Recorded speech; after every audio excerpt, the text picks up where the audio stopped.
జగన్మోహన్ రెడ్డి గారు తిరుపతి లడ్డూ విషయంలో కల్తీ చేశారంటారా? ఏమండి, నేను ఒకటి చెప్తానండి. దేవుడు అనేది నేను మాట్లాడను. సరే సరే వాళ్ళకి ఏమండి, రాజకీయ నాయకులకే వదిలేసి అది పెద్ద మాట. మా కుల దేవుడు కాబట్టి నేను దాని గురించి అసలు మాట్లాడను. ఎలా అంటారేమో, వాళ్ళు అసలు ఏదో దేవుడి గురించి మాట్లాడుకున్నారు.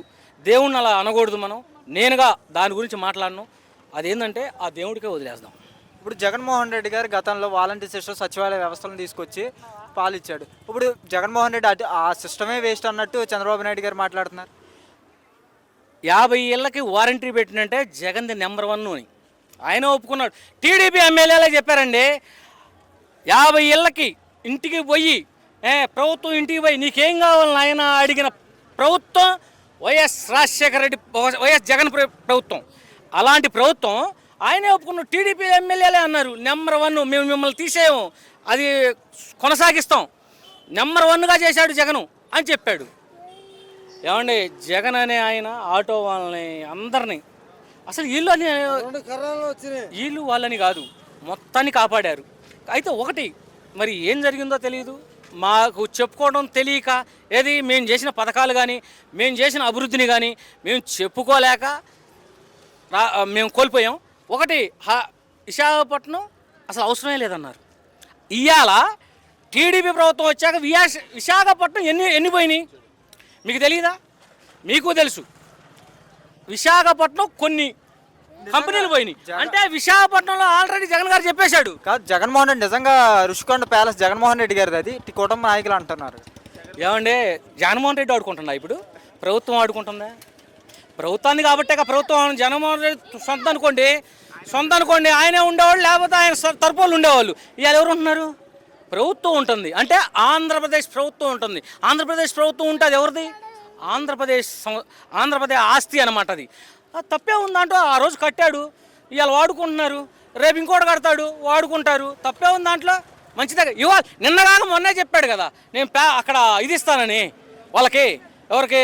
మన ఇప్పుడు వచ్చిన మొన్న మీరు చూసారో చూడలేదు, అక్కడ రుషికొండలోనే మీకు చోట్లు ఇస్తా అన్నాడు కదా ఏదో సంస్థకి. మరి ఏం చేసిన తప్పు ఆయన చేస్తే తప్పు కదా, ఆయన ఇస్తా అన్నాడు కదా. అదేదో ముందు మా జగన్మోహన్ రెడ్డి గారు కట్టి మీకు చెప్పాడు, మీరు వాడుకోండి. ఇప్పుడు లేదనుకోండి, ప్రభుత్వానికి చెప్పాము మేము. ప్రభుత్వం ఆస్తిలో ప్రభుత్వం మందే ఉన్నారు, జనం ఎవరు లేరు. వైఎస్ కాంగ్రెస్ పార్టీలో ఉన్నారా దాంట్లో? లేరు. ఆంధ్రప్రదేశ్ ప్రభుత్వం సంబంధించిన వాళ్ళు ఉన్నారు. కానీ పొద్దున్న లేస్తే కొన్ని పత్రికల్లో కొన్ని ఛానల్లో జగన్మోహన్ రెడ్డి ఒక శత్రువులా చూపిస్తారు. ఎందుకంటారు? నీకు నచ్చిన వాళ్ళు నాకు నచ్చరండి. అలాగే ఆ పత్రికలు కూడా వాళ్ళ సొత్తు అయిపోయారు. కొన్ని పత్రికలు జగన్మోహన్ రెడ్డి గారి పక్షాన మాట్లాడుతున్నాయి, వాళ్ళకి చాలా ధన్యవాదాలు. కొన్ని పత్రికలు ఉన్నాయి జరగనది జరిగిందని చెప్పటం, జరగనిది కూడా జరిగిందని చెప్పేది వాళ్ళ ఇష్టం. పాపం వాళ్ళు ఏమన్నా టీవీల దీనికోసం జనం చూస్తారని. మేము జనం పిచ్చోళ్ళం కాదు, మొత్తం తెలుసు. మేము అన్నీ కనుక్కుంటాం, సోషల్ మీడియాలో కానీ టీవీల్లో కానీ మొత్తం మేము చూస్తుంటాం. మాకు వాస్తవాలు తెలుసు. వాళ్ళు చెప్పారని ఆ టీవీ వాడు చెప్పాడని, ఈ టీవీ వాడు చెప్పాడని, ఈ టీవీ వాడు చెప్పాడని వినే పరిస్థితి లేదు. జనానికి మొత్తం తెలుసు.